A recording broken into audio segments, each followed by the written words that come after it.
In its 70-year history as New York's hometown newspaper, the Daily News has served up a steady diet of local news, heavily seasoned with tales of sex and violence. But at the end of October, the tabloid became embroiled in a lurid tale of its own, when after 10 months of stalled contract negotiations, a bitter labor dispute erupted. A driver with 23 years' experience triggered the event, Gary Kalinich. They saw me sitting down, putting wrappers on a bundle as they go past. I wasn't supposed to be sitting down. I was supposed to be standing up as far as they're concerned. I told them I got a doctor's note, I got a bum knee, I got torn cartilage in it. They don't recognize the doctor's note here either. Refusing to stand, Kalinich was suspended, and what's been dubbed the Battle of Wounded Knee quickly escalated into all-out war.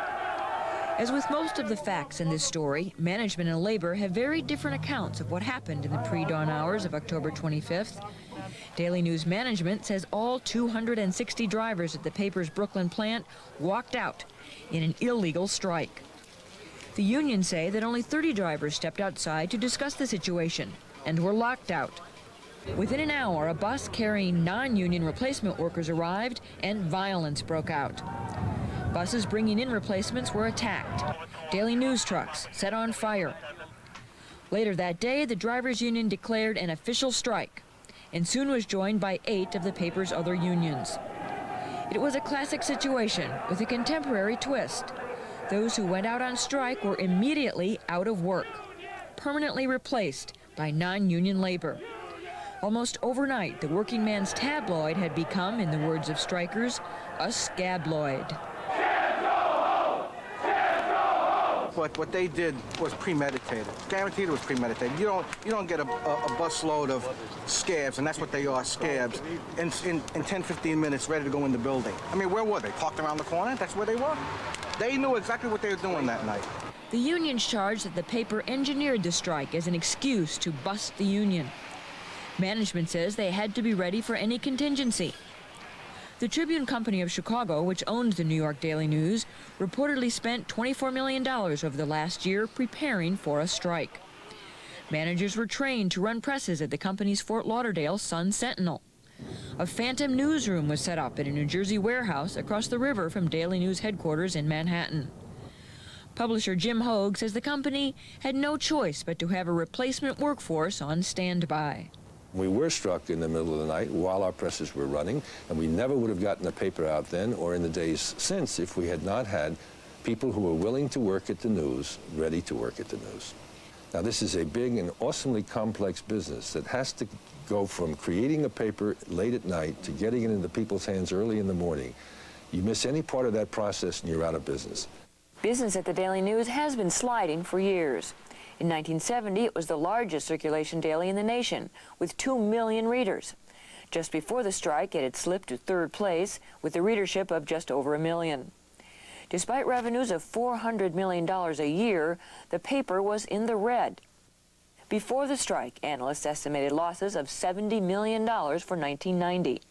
Hogue blames labor costs. We have a set of contracts that have very ancient work rules in them that call for all sorts of practices that add extra jobs, add unworked overtime that has to be paid for, actually add feather-bedded jobs, that is jobs that people simply don't work. We're talking here about excesses and abuses that were enforced upon us over many years. 16 men to run a press when it takes only half that number. How do we know it takes only half that number? Because while those manning levels were in force, half the workforce didn't bother to show up. They had their buddies sign them in and they got their pay. They didn't show up because they weren't needed.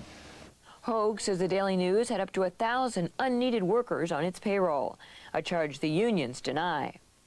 John Kennedy is president of the Pressmen's Union.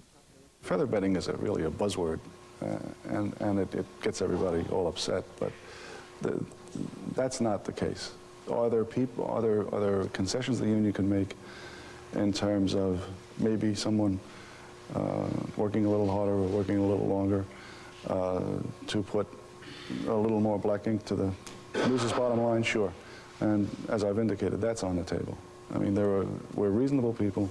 We've had on the table, I know we have and other unions have, major relief for the Daily News, which they're not interested in. They're interested in what they've done now, and that is an attempt to deunionize the paper. It isn't fair, it isn't reasonable for us to carry all sorts of excess costs that have nothing to do with the operations and will sink the business for everyone. Now, that's a fair and reasonable proposal, and it doesn't lend itself, in my opinion, to the interpretation that we're out to bust unions. What it says is we've got to get rid of abuses and excesses that are going to kill it for unions as well as for management. Positions hardened so quickly that real dialogue between union and management appeared to be one of the first casualties of the strike. Both sides convinced that they must hold the line on their position if they are to survive. It really reminds me of the Civil War in a way. Reporter Joanna Malloy began working for the Daily News just a month before the strike, meaning she was still on probation. Union rules would have let her keep working under protest, but a week into the strike, she too walked out. There are principles involved. In New York, the way I was raised, you don't cross a picket line, and you don't hurt fellow workers, you know, and that's what's happening now. As Malloy was joining the picket line, the columnist she'd been assisting was crossing it. Obviously, there was the financial consideration. Secondly, the strike didn't make sense, and I couldn't go along with the strategy. Betty Liu Ebron believes it was a mistake for her colleagues to strike when replacements were waiting in the wings for their jobs. They made their choice, and I made mine. I'm not criticizing them for their choice, and they shouldn't condemn the dozens of us who went back for making ours. That's the union newspaper. There should be a union newspaper. If it can't be a union newspaper, let it die. Let it die.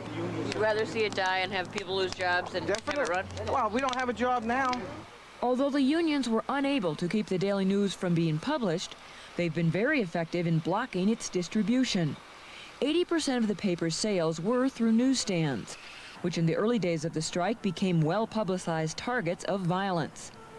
Although the vast majority of newsstand owners were never directly threatened, most have refused to sell the non-union paper. The people from Daily News, they're on strike.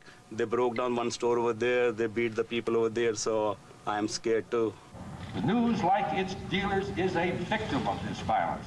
At a state legislative hearing, Jim Hogue said the violence and threats were part of a well-orchestrated union campaign, a charge refuted by a police investigation. To date, our investigations show that acts of violence and other type of criminal behavior are the acts of individuals and are not part of a coordinated effort. May I respond to that? Violence is violence, and there are laws on the books that need to be enforced against it right now. Mr. Hogue, the use of permanent replacements leads to violence. It is, in lay people's term, a gross baiting of people. With newsstand sales nearly wiped out, management turned to new ways of distributing the paper, including street hawkers. But as the company struggled to get the paper to readers, advertisers fled in droves. By the end of November, with the holiday shopping season in full swing, the Daily News was down to less than 40 of its 600 regular advertisers. Industry analysts and even reporters who have gone back to work wonder how the paper can possibly survive. I think everybody is fearful that if it goes on for a few months and the newspaper can't be sold, then the newspaper will simply go out of business. Bruce Chadwick hopes his part-time job teaching journalism will not become his only job. He grew up reading the Daily News and wanted to be a reporter for the paper from the time he was 8 years old. Now, he says, crossing the picket line is like going to a funeral. No matter how things turn out, they're going to turn out very badly. If the newspaper somehow continues to publish without its unions and hires replacement workers in months to come, it will have a very difficult time staying viable and staying in business with that kind of a setup. Or if the violence that's been going on, which has been deplorable, continues, I'm just very fearful that the Daily News will just shut down. I think that managements and unions have a responsibility to their stockholders and their readers and their members to be flexible and reasonable. And in this case, I don't think either is. After nearly a decade of defeats following President Reagan's firing of air traffic controllers during the PATCO strike, labor says the outcome here is critical to its future prospects. But already the unions of the Daily News are bargaining for members who management considers permanently replaced. That is the tactic that American labor has yet to learn how to combat. Now we get 4 views on the significance of the daily news strike for the American labor movement as a whole. Audrey Freeman is an economist with the Conference Board, a New York-based business research group. Joseph Blasi is a professor at Rutgers University's Institute of Management and Labor Relations. Dennis Rivera is president of Local 1199, the Drug, Hospital, and Healthcare Employees Union in New York City, and a member of a committee of local union leaders involved in planning strategy for the daily news strike. And joining us in Washington is Mark DiBernardo, a lawyer who represents management in labor relations cases. Mr. Rivera, how is labor going to deal with the issue of permanent replacements, not just in the daily news case, but generally? Well, what is at issue is the democracy for the American worker.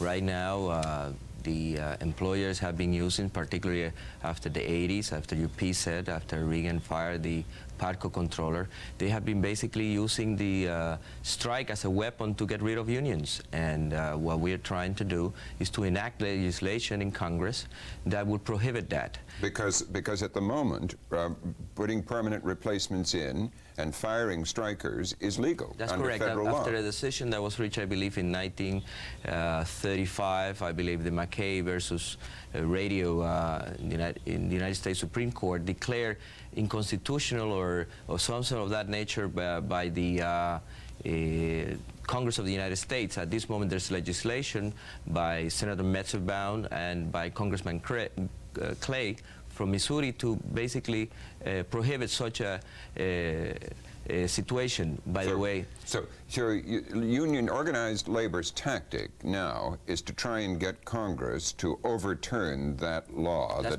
permits legal replacements. That's correct. At this moment, many countries have enacted such a law. For example, right now, today, I believe it was yesterday, the subsidiary of the Tribune Company settled in Canada with striking employees or paper workers. That was basically due to the fact that in Canada it's illegal to fire striking workers. Let me ask Mr. Bernardo, do you think Congress should repeal this law because it's unfair to the unions? No, absolutely not. This has been the law for 55 years. It's fair, it's lawful, it's a reality of collective bargaining that one of the factors that unions take into account when they decide to go out on strike is whether or not those jobs are going to be forfeited. And in fact, I think what's happening across the country in the decline of organized labor is symptomatic of what I consider to be ill-considered strategy by organized labor's leaders going out on strike. Ultimately, it's going to cost the members of the union their jobs. Certainly that's what's going to happen at the Daily News. It's an unfortunate situation. I agree with what was said by the commentator earlier that it's bad for both sides, however it's resolved.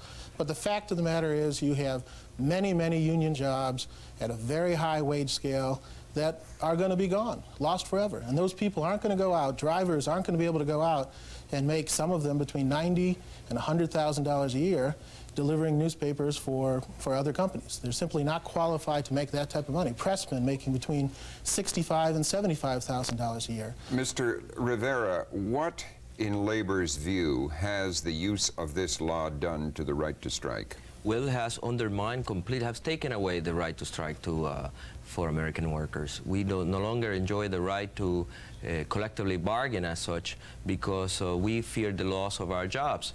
At this moment, by the way, 77% in a recently concluded nationwide poll of the American people believe that the American workers should have the right to strike. And we believe that at this moment, we're in the 90s, as you properly said. This strike is going to probably define to a great degree what would be labor management relations trend in the 90s. And we believe that there's a change in the mood of the country at this moment, particularly after the excesses of the 80s. And for example, we just concluded another poll here in New York City. 88% of the people who were polled said that they believe that corporations have just gone too far in the 80s. Do you think there's a change in the mood, Mr. Bernardo? DiBernardo, yes, I think that there is a change in the mood, and I think that change in the mood is against organized labor. You know, if you asked me whether unions should have the right to strike, I would vote yes. I'd be in that 75%. But the fact of the matter is that union leaders have lost confidence. Let's look at the public opinion polls. They're always at the very bottom in terms of the confidence level of the American public. The fact of the matter is, if the Metzenbaum-Clay bill were enacted, what you would have is you would encourage strike activity in the United States. How can that be a good thing? We saw the tapes in terms of the labor violence along the picket lines. Right now, yes, strike activity is down in the United States, down significantly, but let's face it, the union movement is very significantly in decline. The union movement in the private sector represents just 12.8% of the private sector. If you take a look at what I call the competitive industries, if you exclude utilities and public transportation, organized labor represents just about 8% of the private sector employment. Now, there's a reason for that, and there's a reason why employment is going down.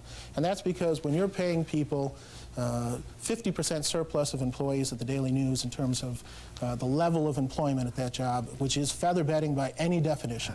When you're paying people overtime, whether they work it or not, when you have very restrictive job descriptions, yes, that company is not going to be very competitive. Let me widen this out a little bit here. Ms. Friedman, what does the Daily News strike represent in the new labor management situation in this country? Where does it fit into the picture, the wider picture?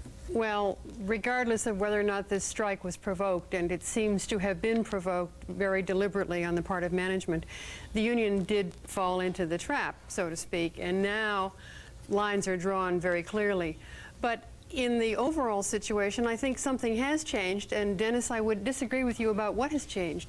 Two things have changed. One is that for employers and for companies, the competitive situation is much harsher than it was in decades before. So their incentive to get rid of a union or to lower wages or to reduce manning scales is much greater than it was 10, 15, 20 years ago. Management's incentive to fight is much stronger. Secondly, the public is much less interested in supporting strikers because the public looks at high wages, for example, for production workers or truck drivers or deliverers, and says, you know, I'm not making that much money. I'm not sure I support that strike. It doesn't seem quite fair. So the backing of the public for strikers, especially when there's been provoked violence, is much less than it was one generation ago. And the incentive for management to foment a strike, to get rid of the trouble, is much greater. Right. Just let me bring Mr. Blasey in here first. What is the relevance of the Daily News situation to the labor picture generally? The relevance generally is that this is a symbol of what's wrong with our whole labor management system. What created this problem is that both sides have not been talking to each other for years. Both sides knew the paper was going down the drain financially.